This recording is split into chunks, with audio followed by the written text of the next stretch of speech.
We are live. What up? What is up? How many other people record their meetings and listen to them again? What is up, people? I do that sometimes. I saw this comment from Curtis.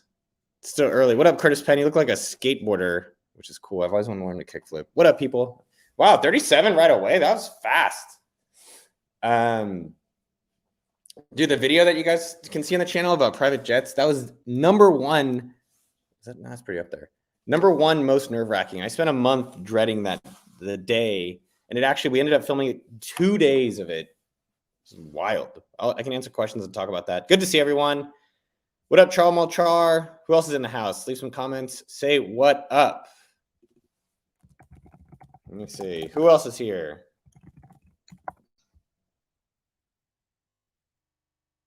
Sean McVetti. What up, dude?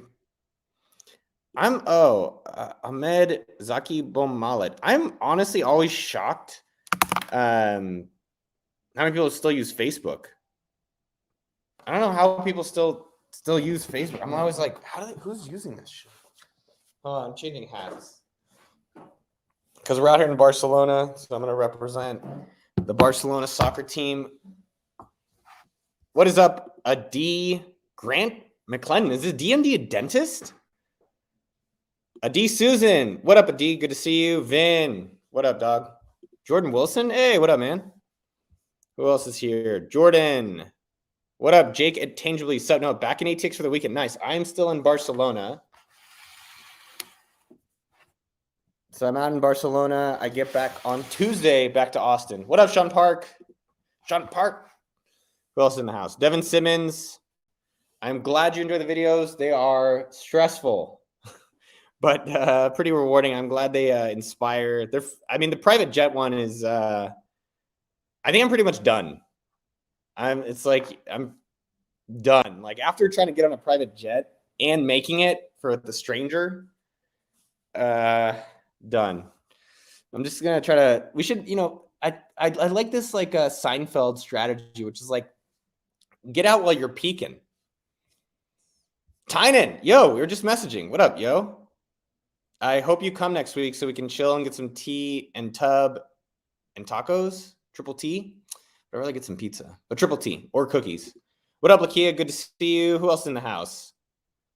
Lovers Bling. Any plans to get married? To whom? Hey. What up, Zev? Dude, I always like it when there's Jewish people.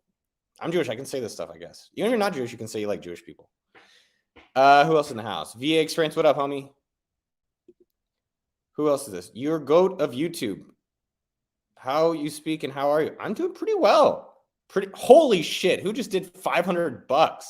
God damn it, Chase. Chase, you fucking did it again. I can't give you the whole show this time, Chase. Last time we threw money. Okay, last time we threw money off the balcony and we watched people to see who would get it. And it turned out that it was still there. We threw $50 off the balcony and we came down like 20 minutes later. It was still on the ground and we gave it to a little kid that was an only child or looked like an only child. Hey, Rui, good to see you, dude. I'm doing well. So James, you'll see the full interview on the channel from the private jet.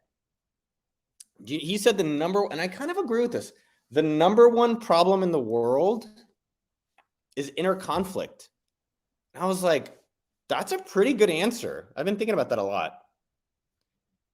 Hi from Switzerland. Hey, what up, David Preddy?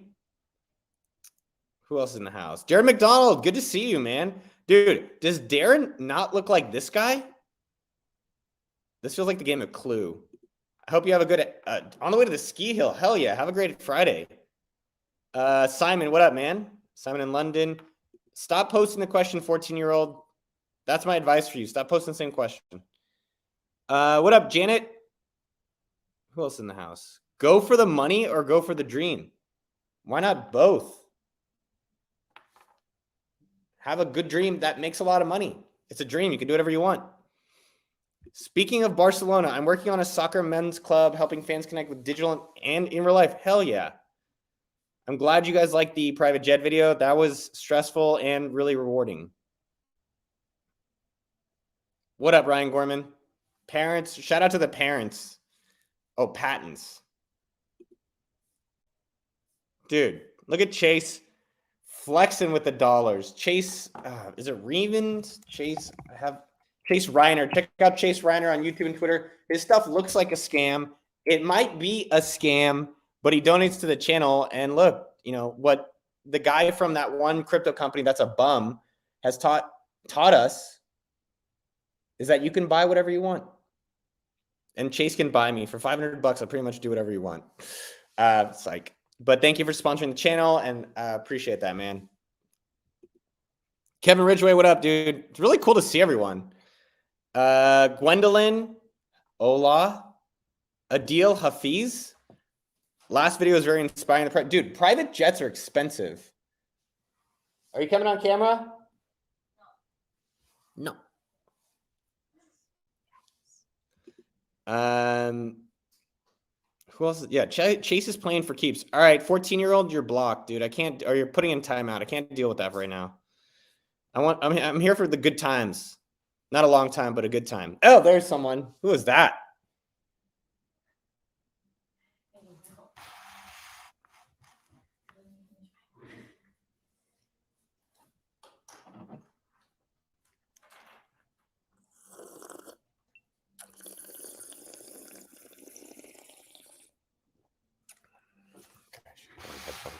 Two shits. Hey, Tynan says hi. Can't do it again. Is that for Tynan or for everyone? Just for Why are you sending Tynan kisses? She likes you, Tynan. Oh, Sam Parr in the house. Sam Parr, I was actually feeling a little jealous about you. And Sam's like, no, you're such a stupid ass. Stop talking about that. But you're doing business ideas. You're doing ranches. And I did think, Sam, about, you know what everyone's favorite topic is, by the way? Themselves. I was thinking about Sean Puri. I call him the lesser of Sams, frankly. We're being honest here. No, I'm just kidding. He's really just riding your coattails. No, I'm joking. He posted a tweet. It was like in passing, and it was about how like you were overweight, alcoholic, broke, and then like how much you've changed and transformed yourself, and how like not anyone can, but like, wow, like if you have a vision or if you have things that you really want, you can go and do it. And I was like, fucking love Sam Parr. I'm like, this guy's doing it. He is doing it. Good job, man. Proud of you. How long would you recommend to stay in Barcelona? That's interesting. I've been here 44 days, but if you ask the government, the Spanish, look how I get off so off topic. I got pulled over yesterday for scootering. I have a scooter there, and I had her on the back, and they're like, you can't have another person on the back. I'm like, whatever. Anyways, I would say the summer, May, June, July, 2 months, 3 months, 1 month. Also being here is really central. You can go to all these cool places in Europe, which in America, like if you're living in Austin, the coolest place you can go to is nowhere. But you live here in Barcelona, you can go to Portugal, you can go to Africa, you can go to Israel, you can go to like all these places, France, in like an hour, 2 hours, 3. It's super cool. Really, really central to a lot of places out here.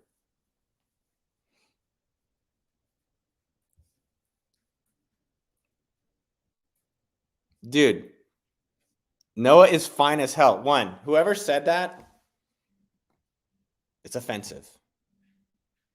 Because I would rather be fine as heaven. Like, wouldn't it be right? Nah, my joke sucked. That was not a good joke. All right, who else is here? Tynan, Norris Kruger, Doctor. You have great memories. We're still around. We're still there. Absolutely.com. Dude, hell yeah, Dave Weinberg. Why does he look so familiar? I'm glad you like the content. We like making it, most of it. We got some good videos coming out. We got one about solopreneurs. We almost got arrested in Monaco. That video is going to come out. How's the new year? Ren Galanti. Wow, you look good. I like you, Ren. New Year goals are good. I'm probably drinking a little more than I'd like to. But overall, everything's good. Things are good. I feel grounded, which is my word of the year. Enjoyed my time Mafe and being out here in Spain. My friend Dan was here in Morgan. I'm excited to go back home to Austin for a little bit. It's good. Dude, I went to a barber, Habibi. Bro, so I went to the barber, the guy and you got to look at the barber's photos. Like I was just looking at the photos. I was like, that guy knows how to cut some good hair. And it was like 16 euros. It's like such a good price. I love a good price. Have I ever been to Morocco? No. Morocco's high on the list. Verify this is live. How do we know that I'm not even a robot? Oh, okay. That was stupid too. I'm glad you like the content. I'm glad you guys like watching the content. Hey, Frank. Why is Frank always from New York? And you look like a Frank, which is great. I'll be frank with you. Yeah, that's just, God, the jokes are just. I'm gonna end the live stream soon. Who else is in the house? All right, let's see if there's questions. You guys got questions? Miss Sophisticated, good to see you too. Dude, you're about to buy Sales.Robot. Nice. I think that's ending soon. If you're stressed about your career, let me know what you're stressed about and we'll solve it today. We got about an hour. Dude, I was so self-conscious going bald. And then I remember I cried the day I shaved it. And yeah, but over time, I'm like, I was looking at a photo of myself with hair. You guys gonna see a photo of me with hair? It just did not look as good. Look at this. Oy vey. Look at my buddy sent me a photo of us. Ugh. We're drinking beer, but like, no, that's actually, I looked pretty good in that photo. I didn't look too bad. Maybe not. It wasn't so bad. It looks a lot younger though. All right, who else in the house? What are my thoughts on the big tech layoffs? I don't know why Facebook has 100,000 employees to begin with. I'm like, what do these people do all day? So I think there's going to be a lot of people that are entrepreneurs. I always think when layoffs happen, change happens, obviously. And I think it's a great chance for a lot of people to think about control in their lives. Like, what's your plan? What's your control? And when my job from a big tech company got taken away from me, I was like, fuck these people. I'm not letting that happen again. Then I got fired one more time. And then I didn't let it happen again. But I was thinking about this yesterday. You know, people are like trying to be entrepreneurs. They're like, I'm going to be an entrepreneur. I'm going to make money. I'm going to jet set. I'm going to be like Sam Parr. You know, and then you're like, I'm not going to have a boss. Fuck a boss. There's always a boss. It's either your significant other, but really in business, it's your customers. So as much as we're like, oh, I'll never have a boss again, there's always a boss. And so I think it's finding the boss you really enjoy. And so I think these big tech layoffs, it's really going to be a lot of people realizing like, oh, wow, the world's not fair. Great. I want more control. Great. What's my plan to do something about it? Great. And I think there's going to be hopefully a lot of inventions and people making a difference and doing just cool stuff out here.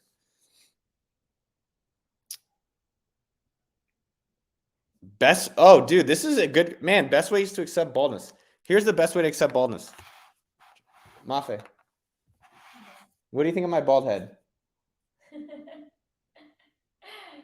I like it. Yeah, that's what yeah, see, that's how you can accept baldness.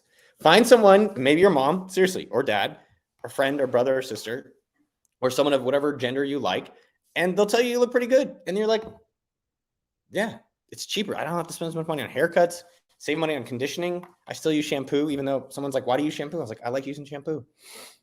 But I think honestly, it was a little external validation that made me feel better about it. And then over time, I actually think I look better bald. How many other people? Okay, dude, I can't hear you talk about Facebook. Hey, Alley Cats, thank you for the what's up. How many other people deal with self-doubt? Because I literally have never had self-doubt in my life. Not once. Not once have I ever had self-doubt. Dude, I have self-doubt like every day. What I had self-doubt about this morning. I mean, I had self-doubt about where to put my laptop. I had self-doubt like, oh, should I charge it here? Should I be here? Should I say her name on this live stream or not? I think I like feedback a lot. I think most people need to go and get more feedback from people they respect or trust. It's up to you to decide it, but I think feedback is it's the easiest way to improve in life. And so if you want to improve your relationships or your work or a game, get a coach. I'm not saying you should get a coach necessarily, but go to someone and be like, hey, what do you think I'm doing well or not? I literally just got off the call with the business coach like 20 minutes ago. And I think we had all these teachers help us get to certain places when we were young in life. And then we think as we were older, oh, I guess we don't need that anymore. And the reality is like, you probably still do. And you can have coaches for free. I'm not even saying to spend money on them. I think the other thing about dealing with self-doubt is like, what is something very small that you can do for yourself that will build your self-confidence? Is it maybe creating a piece of content, like writing? I wrote a few days ago and I was like, wow, this makes me feel really good about myself. So find one thing, helping someone else. Maybe it's like doing push-ups, whatever that is that you're in control of. And I think those are two ways, two higher level thoughts about self-doubt and feedback. Dude, someone did $65. Holy shit. I don't know why I'm so excited by like, what did Tynan say? I've never, yeah, I don't know people have ever had doubt. What is doubt? Dude, I got to answer this question. Do I know of anyone successful who once had an addiction to porn? If you do, how did they overcome it? Pun intended.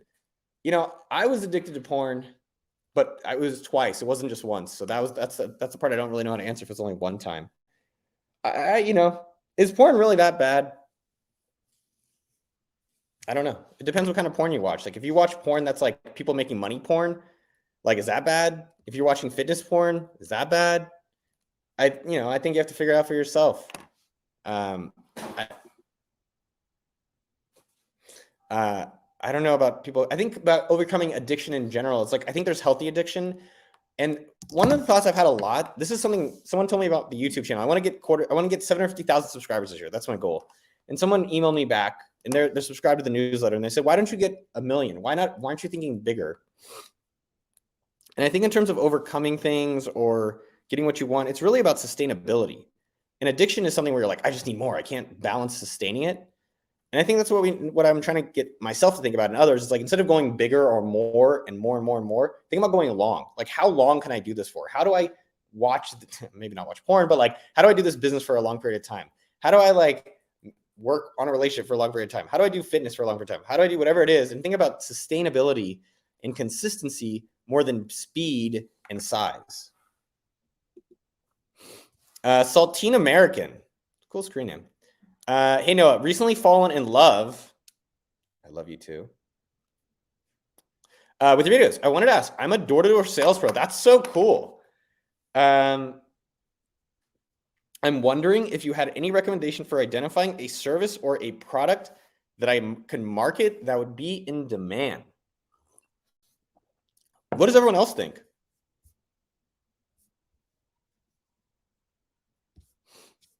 What does everyone else think? I have ideas. I'm curious what everyone else thinks here. Sorry, it's hard to go through all the questions. We will. A lot of porn. I don't know. It's kind of a sensitive topic. Plus, my mom watches this. So I don't talk about too much porn. How do you identify a service or product that could market that would be in demand? I'll tell you. I was thinking yesterday. I was like, if I didn't have any money, this is what I was thinking. I bought this watch. I'll show it to you guys. And the watch is in high demand. Where's this thing? It's the Moon Swatch. They retail for, in Europe, it's 400 euros. In America, it's like 250. You can buy them for 250 euros and they sell for 400 euros. So I think what I would try to do if I was starting a business, honestly, is I'd probably look at stuff that's like in high demand. Let me look at my notes because I was writing this down. Oh yeah, this is funny. If you don't have any ideas or you're trying to find something in demand, what is it that what are things that are selling out that rich people want to pay for? So like these watches are selling out and rich people will pay for them. What else sells out is reservations. So reservations at restaurants, reservations for tickets, like Taylor Swift stuff. And so is there things you could do there? What other things how do you identify? I mean, there's other things I look at. I guess I've gone back to flipping things at times or services. So what do I mean by that is like, it was hard for me to get this. So I'm like, oh, that's a business opportunity. During COVID, it was hard to get weights. That was an opportunity. It was hard to get PlayStation 5s. That was an opportunity. Or not PlayStation 5s and Oculuses. And then in terms of services, I think a lot of times I try to reflect on like, what am I spending all my day in that maybe people will pay me for, either to make content about or as a provider, or what have I gotten paid for in the past? Yeah, so like, Francisco said it, sell what you're already been selling.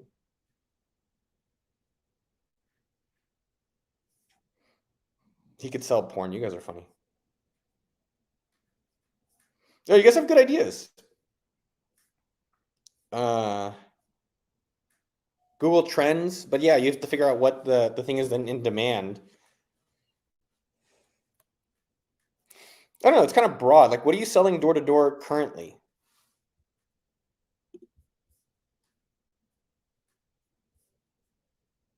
Dude, if you keep posting stupid shit, I'll just ban you.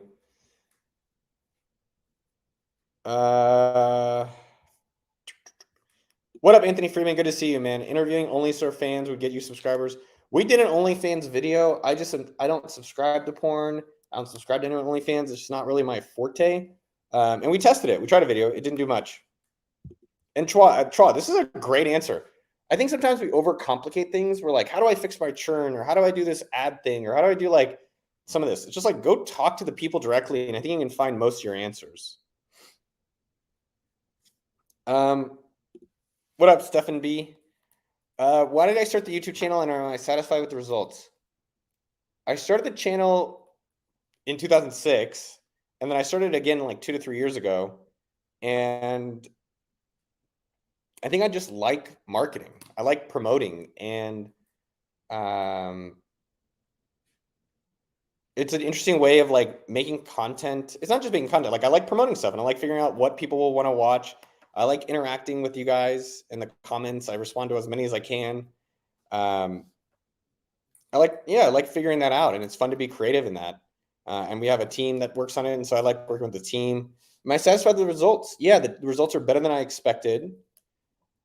And I think, again, one thing maybe this is the theme of today's live stream, is like, how do you sustain?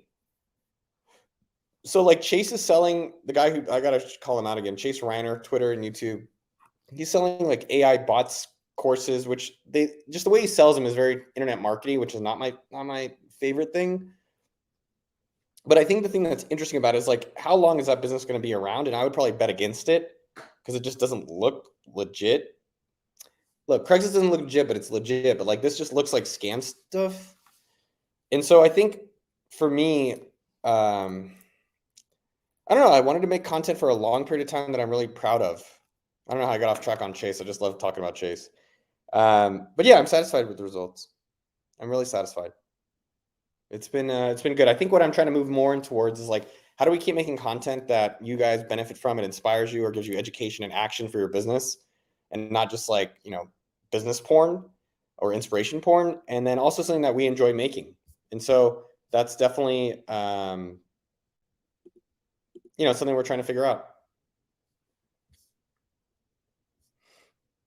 What up, Tynan? He said Nova Scotia is awesome. Was just thinking about it this morning. How do you stay consistent? I swear to God, I think consistency and longevity is the secret. I don't think speed and like size is as much. I like moving fast, and I like being impulsive, and I like action. But I think sometimes if you can be slower and calm and get a good night's rest or go for a walk, you can have an advantage on people who will give up sooner before you. Like, a lot of people compete with AppSumo, and they still do, and they still will. And it's like, I will probably do this until I die, God willing. And so how do you stay consistent every day? I think a few different things.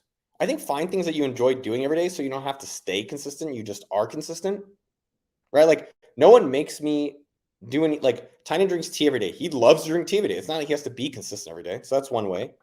I think another thing is have a goal. So for me, I have a goal of 10,000 push-ups this year. So when I wake up in the morning, I do 15 push-ups, and then at night before I go to bed, I do 15. And it's just kind of, it makes it easier having the goal that I'm like, well, I don't want to get behind. So that helps. I think another way to stay consistent every day is having things in my calendar. So every day I have like this kind of similar things in my calendar, so I know what's going to be happening. So I don't have to think about being consistent. It's just like, this is what happens in your day to be consistent. Or like every day I have this notification. And it just pops up every single day. I told Siri, or you can tell whatever Google thing you call it, hey, remind me every single day at 9 a.m. about what I'm grateful for. And so I think the idea, maybe at a high level, is have goals, have things you enjoy, and figure out ways that you don't have to think about being consistent. It just makes it easier or lubricated for you to do it on a regular basis. If people post a lot, I'll just block them. I always want to hear about how you think of things. It's your point of view that keeps you watching. Oh, thanks, Sean Oliver. Yeah, I mean, it's interesting with the videos. Like in the videos, I don't talk about money and money I make or the companies we run. Really one company we run, AppSumo.com. We don't really do a lot of that. And we do, like, if you didn't know I have business stuff or business background or experience, like you would have no idea. Just like, so that's something we'll probably explore and try to do more videos around things that we have a unique advantage in. And some of these videos I know, like the private jet one, I'm like, almost no one else will do this. So I think things around that we enjoy and that we have advantages on. By the way, two call outs. We did relaunch our course. I'm not going to push hard. It's $10. If you're wanting to start a business, you need business ideas, monthly1k.com. Check that out. And join our newsletter. We have a weekly newsletter. There's not a lot of selling. There's not a lot of pitching. But I just email you each and every week. And I think it's pretty damn good. So sign up at okdork.com for the weekly newsletter.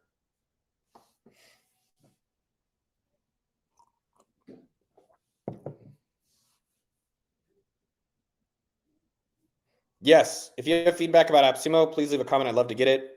Yeah, it's $10. Monthly1k.com. I'll put it up one more time.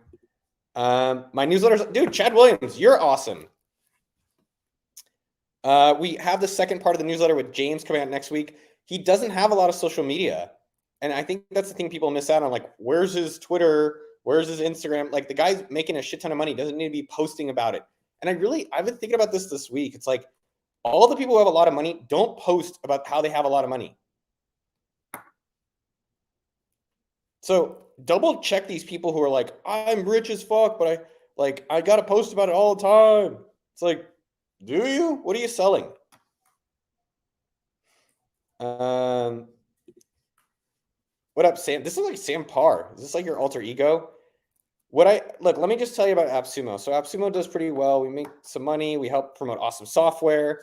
We help people get great deals on software for small businesses, solopreneurs, entrepreneurs. We haven't had a lot of people try to buy AppSumo. I get emails every week from private equity or venture capitalists, but not a lot of acquisition. Only once. I hated AppSumo. This is maybe like 10 years ago. I was frustrated with it. Someone offered to buy it. It was Stack Social. I can say now. I think they offered 2 million, maybe 4. But I was just like, damn, I don't want to work for someone else. And after taxes, it was not enough money to really retire. But straight talk, if someone came today and was like $1 billion, everyone that works at AppSumo could get rich. I could that would be pretty cool. That would be definitely game changing. But if it's like, I don't know, if you think about it, like I like my job. I don't want to have to I don't want to not work. Not working is boring. I interviewed someone today. They were a C-level executive at 2 companies you've used, MailChimp and Zapier. They're C-level executive.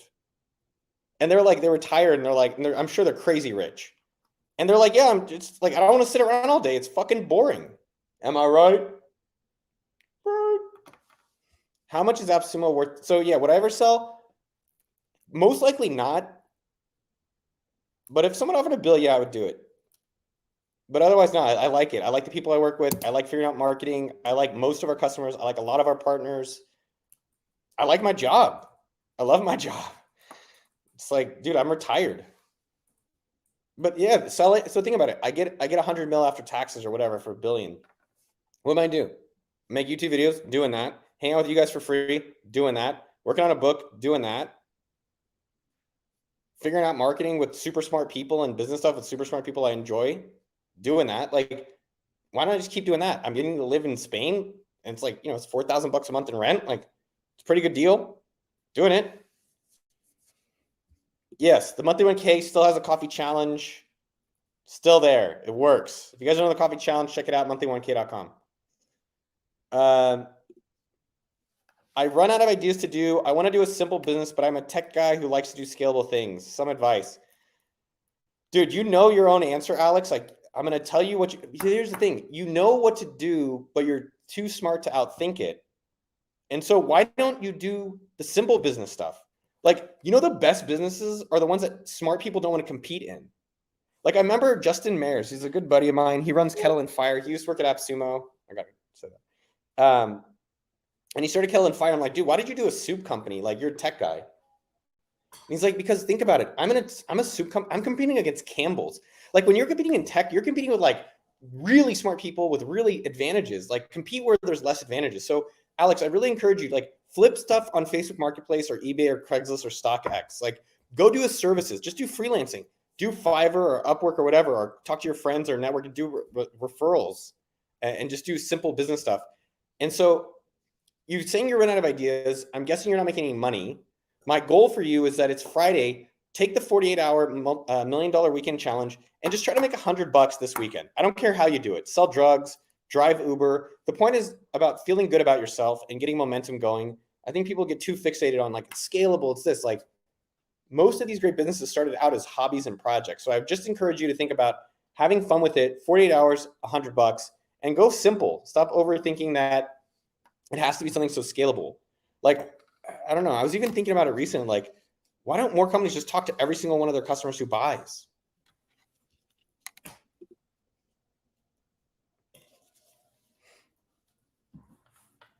All right, let me see your guys' questions. Monthly1k.com if you want the course. I'm not going to plug it. Waste management. Yeah, there's all these people in boring businesses getting rich. Well, everyone is trying to compete on these competitive ones. I'm like, why you got to try to compete on that stuff?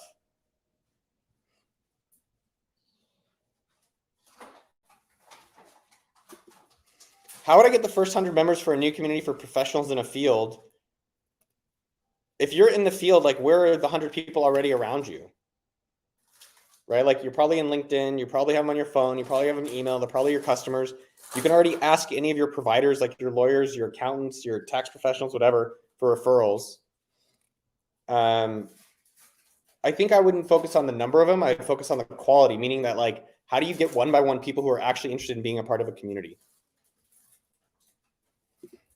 What up, dude? Eminem watches this live stream? That's crazy. Do I value competition over collaboration? I'll tell you two things about me. One, I'm like, I want the competitors to die. There's all these different opinions. I've had other friends that are like, I love competition and I love them and they're my best friend. Let's hang out. We'll go to the mall. We'll go to a park, have a picnic. I'm like, let's do that once they've lost. And yes, there's some non-zero-sum games and we should all be friendly. I'll do that after I win. I don't know why I want them to be an equal. Like, no, I want them to die. And once they die in the competition, we can be friends. Yeah, you got me on one. I will say the second thing is having competition helps because it motivates you, right? When you're just kind of sometimes going at your own speed and you don't have anyone else to compete with, you don't know how fast you can actually go. So I do think having competition will inspire and push you. But yeah, let me collaborate with the teammates and people I work with. But yeah, real talk. I'm not trying to have a bunch of like other people competing. Ooh, chocolate. Thank you. Do you have any advice for people transitioning careers? What up, Ryan Pereira? And how to tell a good story to recruiters, hiring managers where you don't have 5 years of direct experience in the field you're interviewing for? You know, my cousin is doing the same thing. And I think part of it, there's two things here. Is one, how do you even get to the conversation? Right? I think this is a common thing now, Ryan, with a lot of people changing jobs, a lot of people, like even AppSumo, you know, like we're hiring a few roles, but I think 2 really. And so we're not hiring as much. And so I think number one, it's not actually about how do you tell the story or how do you update your resume, but how do you even get to the conversation with these recruiters? So I think that's where you have to be creative, use referrals, use your network, mail them something to stand out. I've always said this, to be in the 1%, you just have to do what 99 won't do. And people don't do shit these days, so you don't have to do almost anything to stand out. It's unbelievable. So mail them a FedEx thing, send them cookies. Like the things that you could do that cost you almost nothing to get an advantage nowadays blows my mind. And the fact that we don't do it. Like this one person I'm trying to get on our YouTube channel, I have now called his assistant like every other week now for a year. And yes, I'm going to start sending things to his house because I have his address. And guess what? It'll probably work. So that's number one. Number two, recruiting is like dating. Hiring is like dating. What the company is trying to do is, hey, we don't have perfect information about how Ryan's going to perform at our company. We have to use all these different things to assess his likelihood of success here. So the question is, once you got connected to them, how do you get their confidence level high enough that they believe you can deliver what they need? And I think that's really the question that you have to think about, is like from your resume, from your conversation. And I think that is like a little bit of a jujitsu or judo move where if you go to a company and you're like, hey, I don't have experience here and that's my advantage, let me explain why.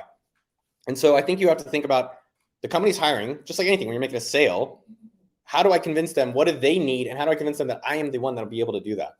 And think about the narrative through your experience on that.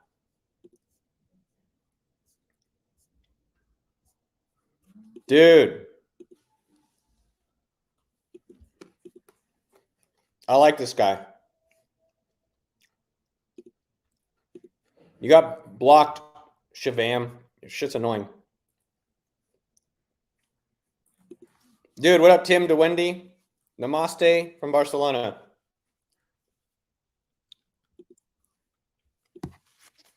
This is an interesting question. I'm trying to do a February sale.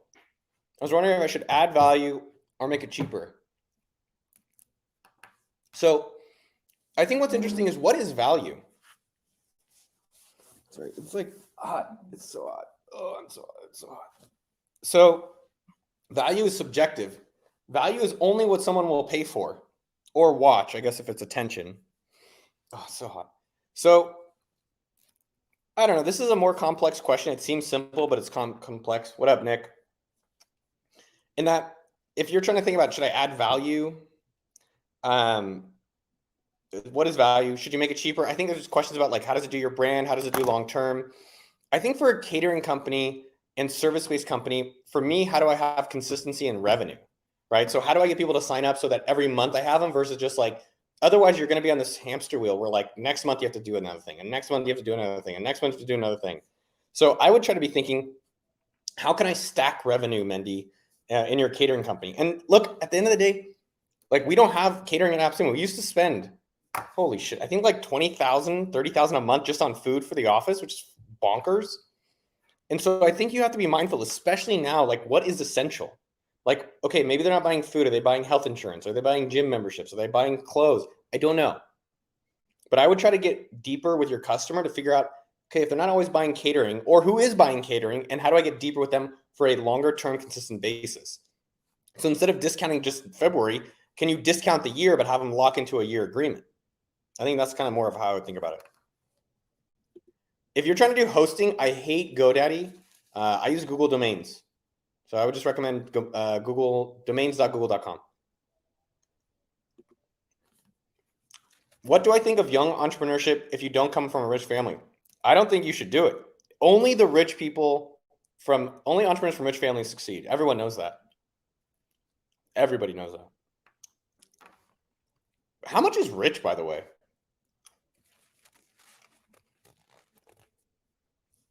Hey, this is the guy I'm talking to is a financial advisor. I'm talking about hiring him. What up, Adam? How did I make my first dollar? I think the first times I remember making money. How did everybody else make money for their first dollar? I worked at the Candy Shack at the baseball field. I bought stuff at Costco and I sold it at the elementary school. And then I worked at a popcorn stand for a few years. Those are some of the earlier times I made my first dollar.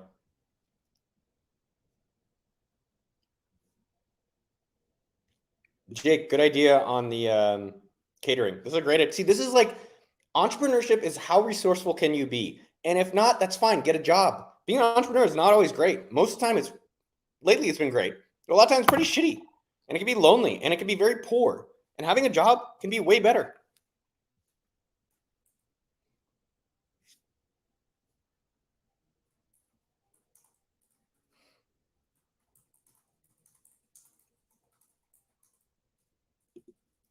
You own an SEO agency, but I'm trying to get leads through cold emailing and cold calling, but no results. Any advice? Yes, stop. Make it warm. Okay, how do you make it warm? Go through referrals. All right, but I don't have anyone because I'm just starting. Okay, I'll help you there. Go and do it for free for someone that's small or someone just starting out or your own site so you can get results.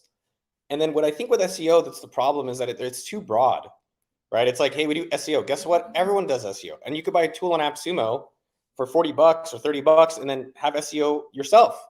Or you can use that as a tool that you can sell to other people. So I would try to think about what area of SEO. Can you do SEO for gyms? Can you do SEO, but you do email generation? Like, hey, we help you get SEO and we help you collect emails. So I think I would try to think about how do I get away from the cold spam email stuff, which cold spam email reminds me of like cat calling people on the streets. Like, does that ever work? And then for me, I'm like, how do I use referrals? And if you have no referrals, how do I work for free Or how do I just start building up some experience around it, either through myself, that's what I've done a lot of the time, like you do my own SEO on okdork.com, or go to some of these freelancer sites just to kind of get your reps in. And then from there, I would try to find your niche. Like try to find some niche, like, hey, we do SEO for a certain geography, whatever that is. I think that's where you're going to get a lot more advantages.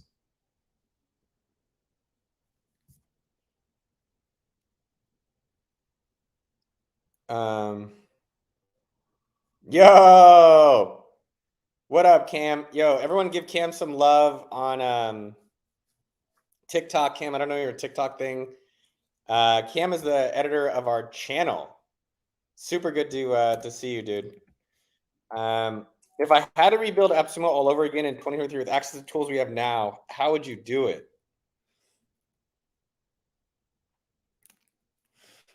Oh man, that's interesting.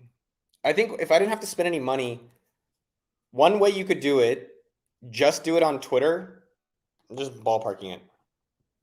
Just do Twitter. Like, hey, every day at 5 p.m. I drop a tool and I have a deal on the tool, and just use like one specific social media channel. And then what you want to do is condition the audience that it's going to happen at a certain time.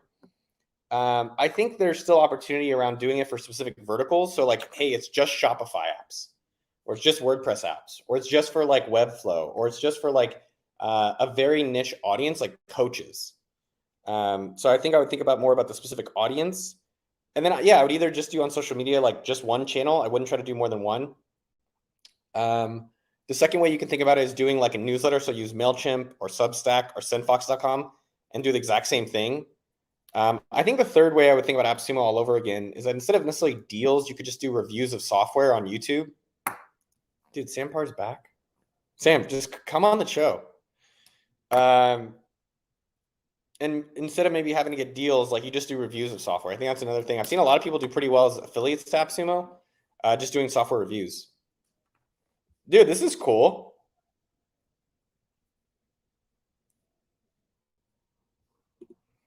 I don't know, what do you think about ChatGPT, like AI technologies and their impact on the SaaS marketplaces?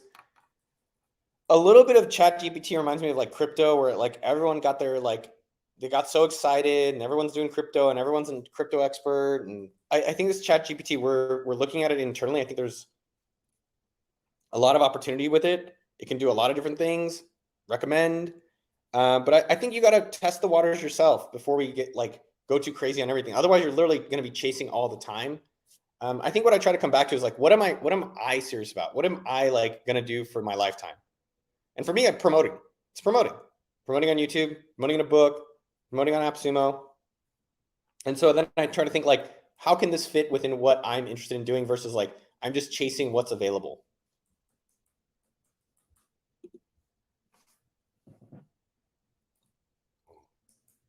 What up, Sampar?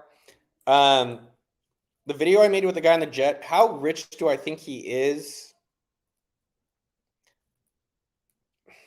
I would ballpark 100 million. So to fly private regularly, I think you can buy a plane small for 2 to 3 million. So I don't think that what's interesting is the planes aren't that expensive. I mean, it's expensive, but it's not that expensive. 2 million is like everyone here in their lifetime can generate $2 million. The expense part is that, do you want to have one pilot or two? A pilot's maybe 60 to 100,000 a year. And then the insurance, the hangar, generally it's going to cost you, let's just say, and I'm not an expert here, but let's just say $1,500 an hour. So it's really like, it's not generally cheaper to fly private. So if you're flying from Austin to SF in a private, it's going to maybe be slower unless you have an expensive plane. Let's say that's 4 hours round trip, 4 hours each way. So it's 8 hours, give or take. So you're spending like, I don't know, what is that? 8, 15, 0, 4, 12,000. And that's just the gas, right? So how wealthy do you think you should be? If I had a ballpark, I would say $30 million liquid.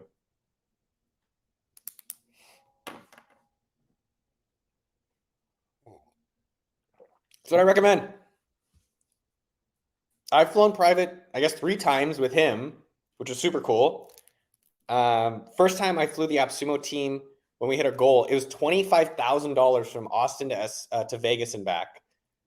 and then I flew to Colorado. Flying private, honestly, I wish everyone can get that in their lifetime. It is the fact that you can literally go in the airport, you walk to your plane, you get on the plane, they leave when you want, that you can smoke cigarettes on your own plane.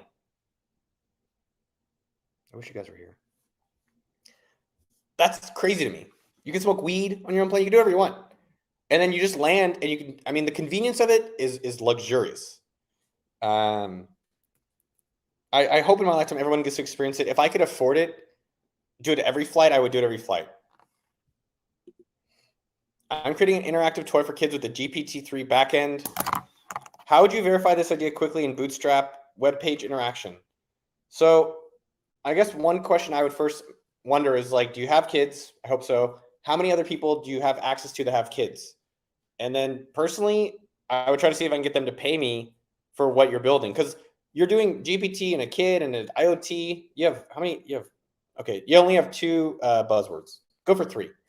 AI. No, I guess that's GPT. SaaS. So I would try to validate with people around me to see if I can get anyone to pay for this idea. And most of the idea, what you're trying to do is like, it's some toy. So I would bet you could create this kind of toy with very simple ideas within the weekend and then see if people are actually excited to buy it from you ahead of time.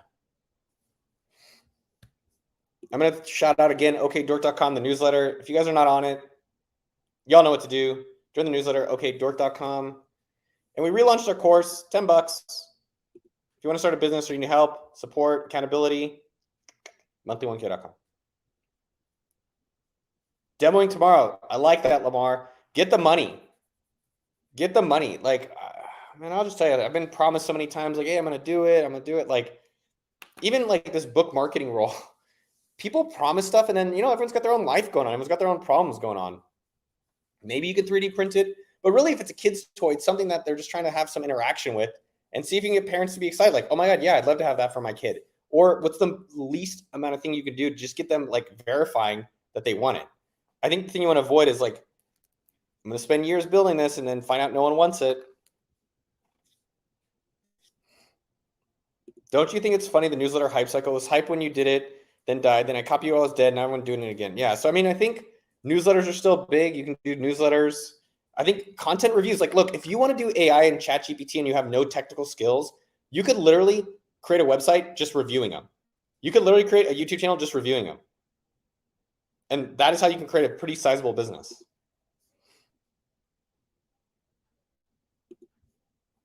Arts, I started graphic design and I have a good resume and experience, but I'm working on content creation, social media presence. How can I get more clients? So there's farming and there's hunting. Farming is when you blog and you tweet and you do all this stuff, and then eventually, hopefully, you can eat from the garden. Hunting is when you go out and you kill and you eat and you know you're going to get it. And so, RX, I would encourage you to do free work.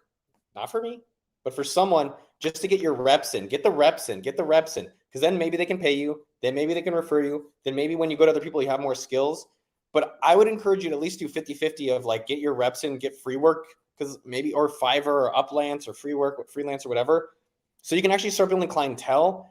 Then you can start maybe doing the content creation, social media stuff to get more clients. But the way that I always think about this is like, how do you use what you already have access to in your network, on your phone, whatever that is, instead of just like doing content creation, social media presence and praying. Dude, $10. Mafe, how excited do I get about $10? Super excited. This person has a question.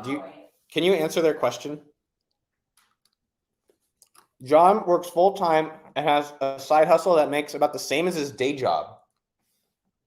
He has a day job and he has a side hustle. They make the same amount of money. It's a lot of time. He's working very hard.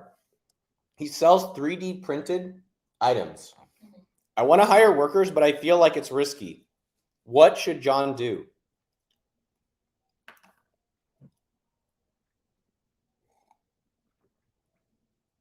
Hire a junior person, train him, and have more free time.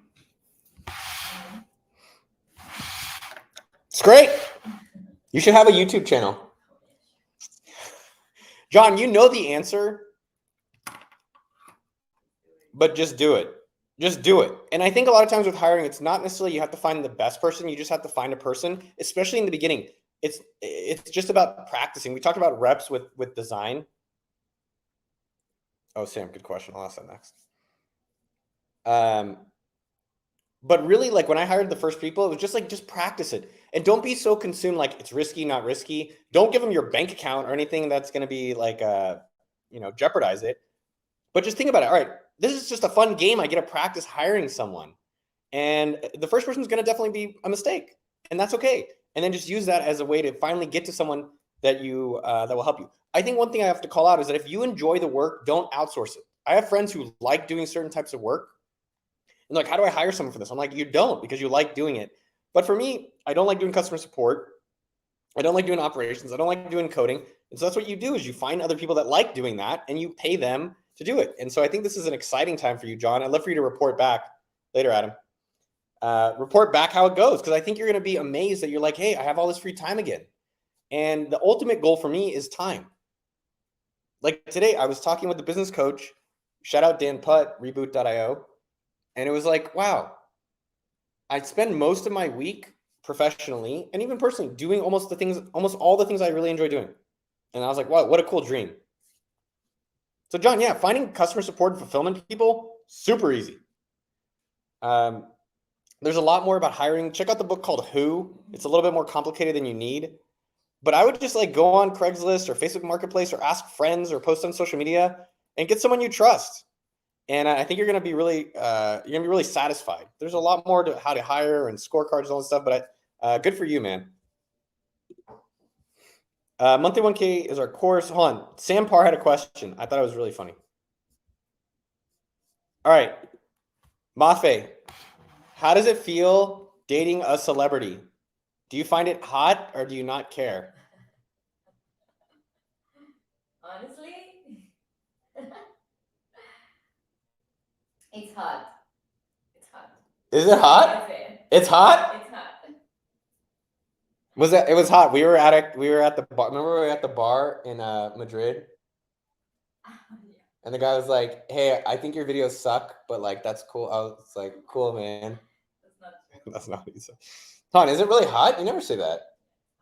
At the beginning, I didn't know. No, but she's only saying because she's on camera now. Once we get off camera, she's like, dude, I don't care. Dude, thanks, Sam. I guess it's hot.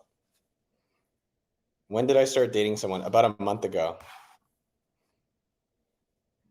Sam, do you have more questions?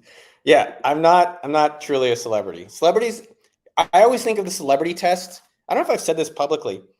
The celebrity test is the McDonald's test. Do you get hooked up at McDonald's? A real celebrity gets free McDonald's. If I go into celebrity, they have no clue. Mama Sumo, I don't know what happened to her today. I think she didn't know the timing. I don't know where Mama Sumo is. But Mom's normally here. Dude, Sam's coming in hot today.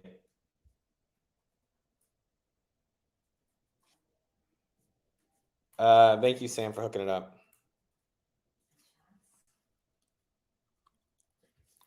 Who else is in the house? Do I ever get bored? Yeah, all time. I'm sure there's some like Instagram bullshit mumbo jumbo quote. Enjoy the boredom. It sets you free. I fucking don't like it a lot of the times. So I don't know. Just find things that interest you. I'm watching a lot of chess. I'm watching a lot of poker. Watch a lot of YouTube. Reading this book.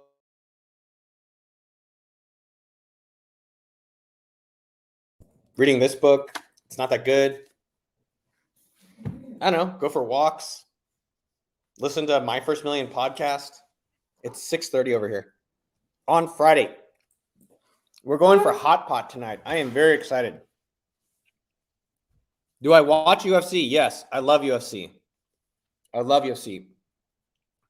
Really like UFC. I'm trying to interview Dana White for the channel. Dude, the guy donated $500. Hell yeah. What is my chess ranking? I normally do blitz, which is 1 minute, or bullet. I get them confused. 1 minute chess ranking is like 1700, but I've just started getting back into chess at 3 minutes. I think it's like 1400 right now. No Limit Hold'em. Yeah, I'm getting I like poker as well a lot. I watch a lot of it. There's a guy named Rampage, this Asian kid, Ethan Yao. Really good. He makes good content.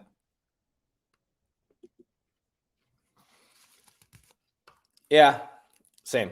I don't know about him being a dick. It's just like, it's interesting. I try not to interview the people that everyone else is interviewing because I'm just not as interested in it.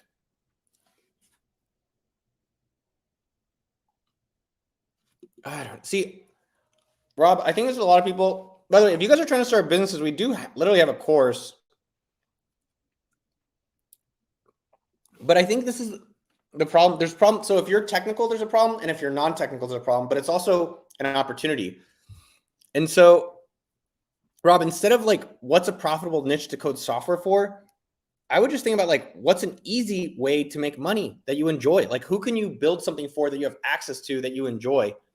And less like, okay, what's a profitable niche to go make something for? Like ChatGPT is hot, I'll go do that. Instead, like what's something that you enjoy making? Or go ask anyone who's got a company like, hey, is there anything you're doing more than once that I could help build and automate something for you? I don't know. I think people get too focused on like, what's the opportunity versus what do I enjoy? And I think the overall amount of money you'll make from things you enjoy is a lot bigger. Sampar. Dude, the old people ones I'll do for free. I think that's kind of what I was encouraging this other person. Just find the things you really enjoy. That does make some money, and then stick with that for a long period of time, and that's how you're going to do really well. Thank you, Sam. I love you, man. RX, this guy is asking about books and content to scale brands and businesses, and you just asked me how to get your first customer. Dude, hold on, I got to shout out Mark Holmberg. RX, don't worry about scale and brands. It's fine to read. Read Shoe Dog, which I thought was overrated. You guys can see all the books I read on Goodreads. Look my name up, Noah Kagan. But I think it's just like, worry about helping one person at a time. Like, I reply to most people on YouTube. I reply to most people on Instagram. I reply to most people on my emails, and it's one by one. It's not just like a business thing. I'm not selling all the time. I'm not even selling almost ever. And I just enjoy it and find that area. Dude, this is awesome, Mark. $50 a month, having a blast. Yes. Every time I get more fixated on the money than just enjoying the work, it always like blows up in my face. So I've definitely I'm in the team passion, team interest camp. If you're new in your career or you're new to entrepreneurship, fine, go get reps in, but find stuff you enjoy doing. I like selling. So it's fun for me to go find like, these watches, I buy them and I try to sell them. It's like, I'm making like $100 and I still enjoy it. I ended up making nothing actually because the prices went down, but I still enjoy it.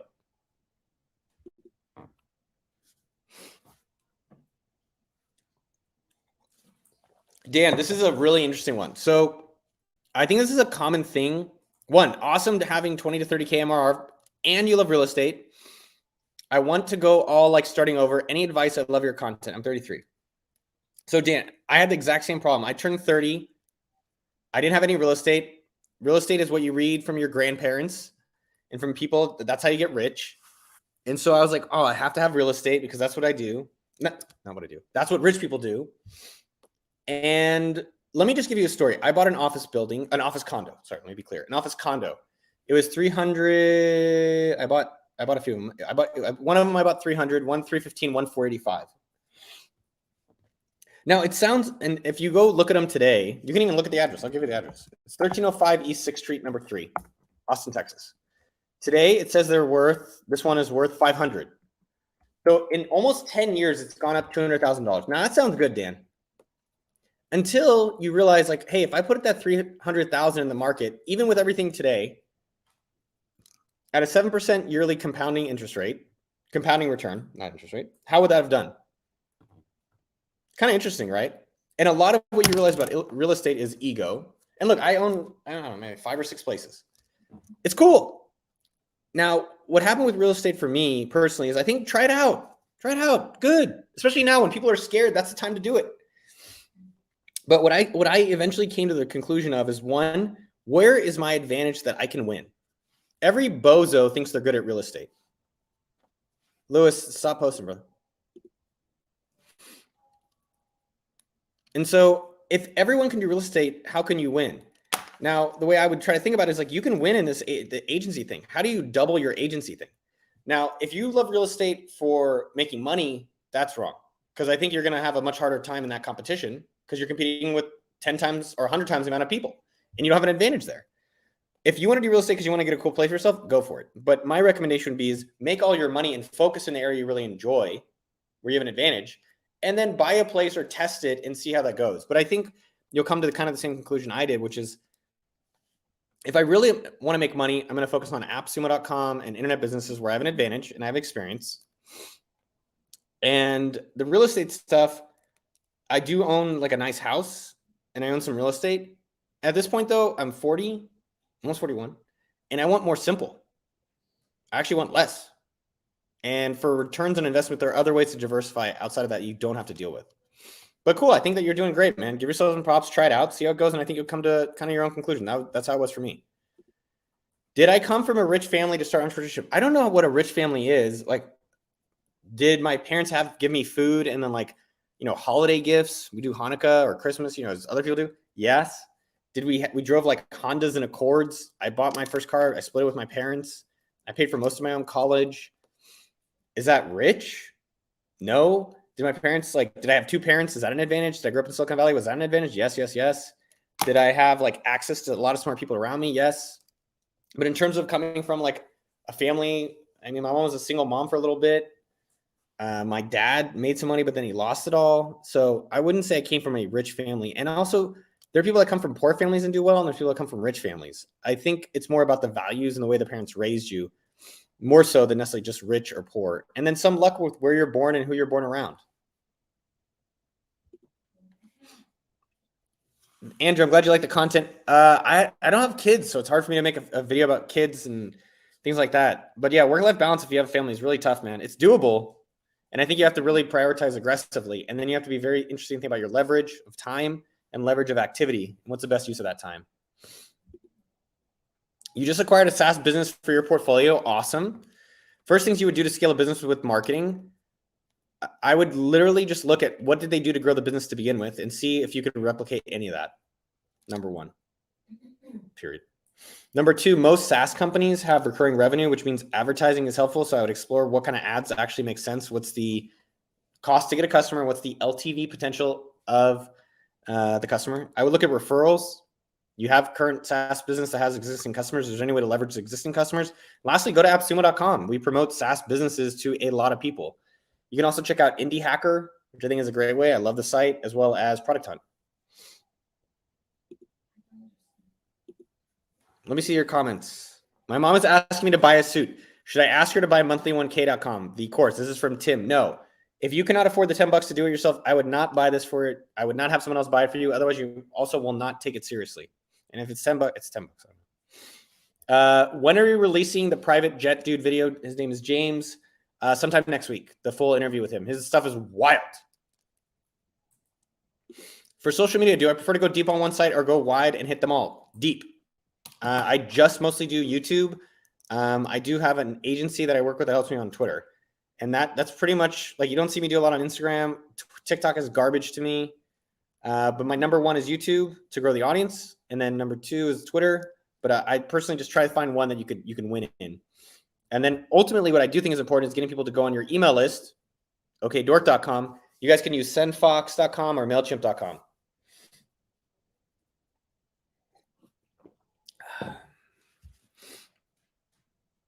So yeah, this is RX. This is good. I have a lot of, I don't know. I think I have a lot of good business advice. I've had a lot of business experiences. I've worked for Zuck. I worked at Mint.com, which sold for $200 million. I've gone through AppSumo, which is, a pretty healthy 8-figure business, very profitable. The interesting thing about these videos is that those videos don't do as well. And it's tough, right? It's nice to have videos that reach more people and impact more people. I do think this year we'll do more videos teaching. That also takes more time, which is tough because I'm spending most of my day running appsumo.com. But yeah, maybe we can make more ones that are good quality and just direct educational for videos. So I'm going to give you some counterintuitive advice. One, thank you for the $5. Babe, someone gave me $5. What are you going to do today with them? With the $5? I'll buy you a coffee. No, I'll buy you ice cream. No, I'll get you ice cream. Thank you. Thank you, Flow Notice. So I have a lot of small clients, but I want to go after enterprise clients. How do I make that move effectively? So I'm going to give you counterintuitive advice. The advice is don't. See how you can lock in these small clients and then get more of them and service more of them. Once you find an area that you're doing well in, everyone wants to do bigger clients. I like small clients. Why? I just like individuals. I don't want to help some big ass company. I want to help individuals. That's what AppSumo does. And that's what we're always going to do. So I would try to think, could you hire more people to help you? And how do you expand the amount of small clients you have? And then can you expand the time or amount those people are spending with you? Dude, Patrick Glass. Why did I choose YouTube over TikTok and Instagram? So TikTok, because I think TikTok's a piece of shit and I don't really enjoy it myself. I think mostly it's dog content. Instagram, I'm not a photo taker. All the Instagram content we post is just reposting videos that we already do. And it's just not my forte. And so I like either making videos or writing, and blogs are kind of dead. And so tweetings is okay. And I think YouTube has a much bigger audience growth in terms of the amount of people that have access to it. So that is how I approach it.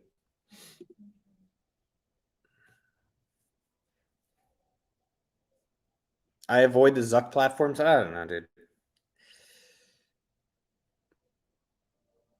I got about 5-ish more minutes. How much would you recommend investing in energy trading since interviewing James? None. I don't know anything about it, so I don't do it. Do you ever do AppSumo office tours in Austin? Not really, because we got rid of our big office, which I think you could see on some of the videos. Now we have 3 smaller offices, which we're even getting rid of those. And I think we're going to take some of the money and then give it to people so they can have their own co-working spaces. Hey, what up, Cam LaChance? Good to see you, dude. Cam always sounds like a hockey player from Canada. You know what I mean there, pal. How do you get 1,000 newsletter subscribers? Everyone's got 100 friends. Get your 100 friends to join, number 1. And 2, I think literally you could probably do that on Twitter within 30 days.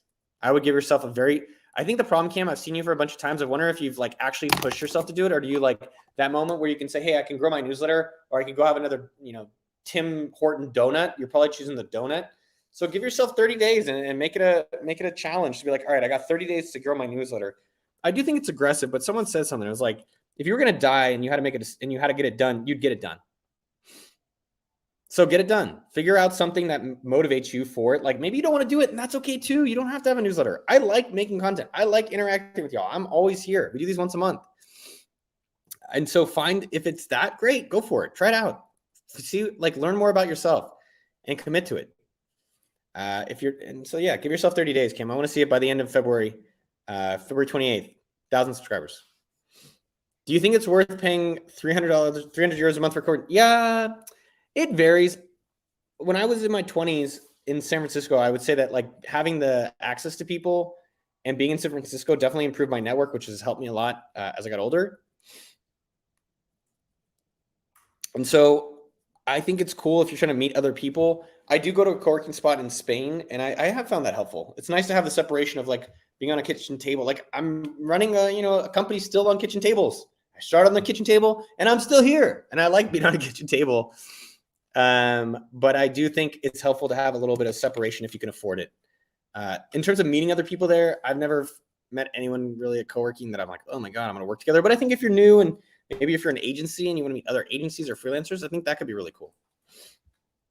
Frank Barcelona, did I ever earn less than $3,000 in my life? If yes, what did it change in these years in your lifestyle? Where did you spend most of your money? Frank, did you not hear the beginning of this conversation? I was born rich. I grew rich, and I'm still rich. I'm just kidding. Yeah, of course I made less than $3,000 a month. When I started AppSumo, I was making zero, right? I put all the money back into the business. And so there's actually an interesting thing, which I won't get into, is that I think people are only taught about how to make money. No one's really taught about how to enjoy money. And so I think I always lived really cheap. And so only in my 40s now, I'm like, let me try to enjoy some of this money. And so I think try to spend money on experiences. You know, the best thing about being rich is not having to worry really about what you order on the menu. But watch this, Mafe. How many times do I complain about the price of the restaurant, no matter the price? Every day. Every time? Yeah. Really? See, it doesn't matter how rich you are. You still want good value. This is how you are rich. It's good value. That's why. Is that you think? Yeah, I'm rich because I want good value. That's AppSumo's good deals. All right, guys. I got another meeting in 5 minutes. Hold on. Shit. What's your last thing? Dude, Kalish, you came to the right spot. You're almost done working on a prototype. I want to know if there's demand. Should I focus on marketing or gauge demand? Demand. Get money, get customers, get people paying. Paying over everything. There's a saying I like to say. It's FYPM. FYPM. Fuck you, pay me. Mom, I'm sorry. That's what it means. Fuck you, pay me. Some of these people are just like, no, it's like, look, I'm working hard. I want to make good stuff for you. And like, people either pay you or they don't. How do you increase demand? You don't. You can't change behavior. You have to give people what they're already excited to be doing. So go get the demand. And if they're not great, now you can learn what will be demanded. I don't really use firms. So I would try to figure out how you can validate your business before you need to hire a co-founder or a firm. Does dopamine detox work? I don't know.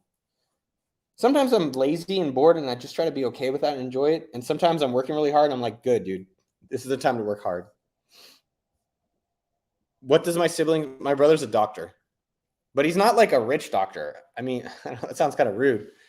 I don't want to say his salary in there, but like, yeah, I think he likes his lifestyle and the balance that he gets to mountain bike and take care of his son and make some money doing like working at home. And I think he likes that versus going to the hospital.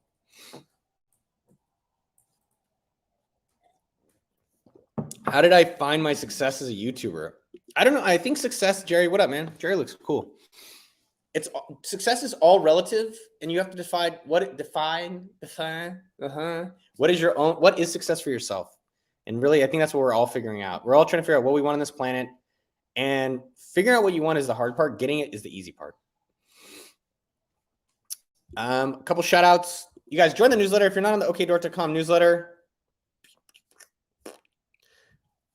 do that. If you guys want to message me, I reply to most emails as well as on Instagram. Reply to most people on Instagram. If you send me like a life story, it's tough to reply to everyone. We did relaunch our course, $10, monthly1k.com. Dude, Lewis, I ask myself this question all the time. Would AI Noah be cooler or less cooler than Noah? Way cooler. Way cooler. How do you know you reach product market fit? You don't have to ask the question. Product market fit. It's like, you ever ask a question like, how do I know if she likes me? You don't have to ask the question. That's how you know. I don't know if I'm going to go to Switzerland soon. I'm going to go back to America on Tuesday. I think that's it. Check out it, appsumo.com if you guys don't check it out. What books am I currently reading? I just finished. Oh, man, I finished this one. This is wild. I just finished this one called Blitz. It's about Hitler and all the drugs he did. I got Platform Revolution on physical. Don't buy this one. I can't recommend it. Blitz, I'd recommend. It's just entertaining. And I'm reading this book. I got it from the library. The library's dope, y'all. It's called Wind of the Shadow? Shadow of the Wind? Shadow of the Wind. Shadow of the Wind. It's on my Kindle. I always do audio, physical, and Kindle next to the bed. Super good. Shadow of the Wind. Highly recommend. Mahad, I don't have time to answer any more questions. Do I recommend speed reading? No. I recommend like taking in, internalizing what you're learning. I think that's more important than how fast you learn. And then making sure you're learning the right things. Oh, man. You guys have so many more questions. I'm sorry I don't get to go to all of them. I love you guys. I'll see you out there. I'm here at the end of every month. Make sure you subscribe to the channel and like, comment, do whatever else you guys do. I hope you guys are having a great year so far. And kick a bunch of fucking ass. Love you guys. See you out there. Pew, pew. Oh, I like book recommends. The Land. What's this? The Land. All right, y'all. Love you guys. See ya.